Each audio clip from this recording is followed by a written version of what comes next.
मुक्ति प्रदाता सद्गुरु धन्य पार की संत।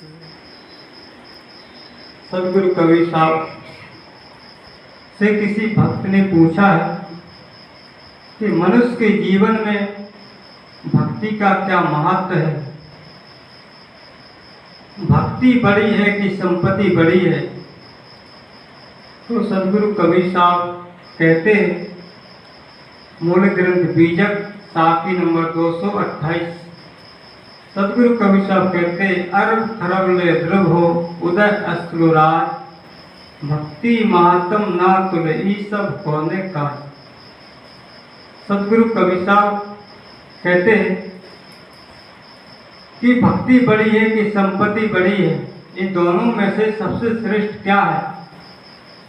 एक तरफ तराजू के पल्ले पर भक्ति को रख दिया जाए और दूसरी तरफ संपत्ति को रख दिया जाए तो किसका पल्ला भारी रहेगा?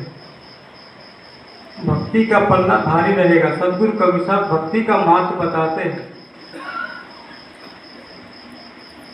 मनुष्य के पास जीवन में कितनी भी धन दौलत हो जाए, पूर्व से पश्चिम तक उसका राज हो जाए, सोना चांदी अरबों खरबों धन दौलत हो जाए, लेकिन भक्ति के मूल्य के बराबर संपत्ति नहीं हो सकती। भौतिक संपत्ति से हम संसार की वस्तु को खरीद सकते हैं, वस्तु से धन से हम वस्तु को खरीद सकते हैं, वस्तु से हमें सुविधा मिल सकती है लेकिन सुख नहीं। धन से हम अच्छा मकान बना सकते हैं लेकिन हमें उसमें शांति नहीं मिल सकती।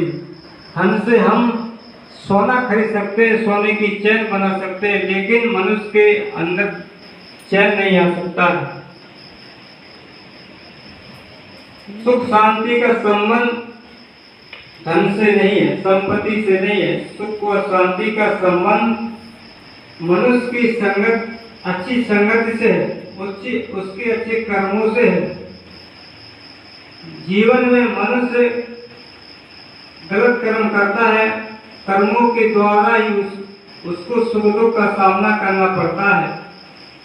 व्यक्ति की संगत अगर अच्छी होती है तो उसका जीवन भी शांति से वो जीता है। अगर व्यक्ति गलत चोर की संगत करता है, गलत व्यक्ति की संगत करता है तो उसके जीवन में अशांति और दुख बना रहता है। तो सद्गुरु कबीर साहब कहते, धन से हम संसार की हर कोई भी वस्तु खरीद सकते हैं लेकिन धन से हमें सुख शांति नहीं मिल सकती। क्या हाल कहें अपने घर का, सुख साधन है पर चैन नहीं। घर में बीवी बच्चे हैं, नौकर भी अच्छे अच्छे, नोटों के भरे समंदर है पर चैन नहीं। क्या हाल कहें अपने घर का, सुख साधन है पर चैन नहीं। मनुष्य के जीवन में धन संपत्ति है, सुख साधन तो है लेकिन सुख शांति नहीं। सुख और शांति हमें सत्संग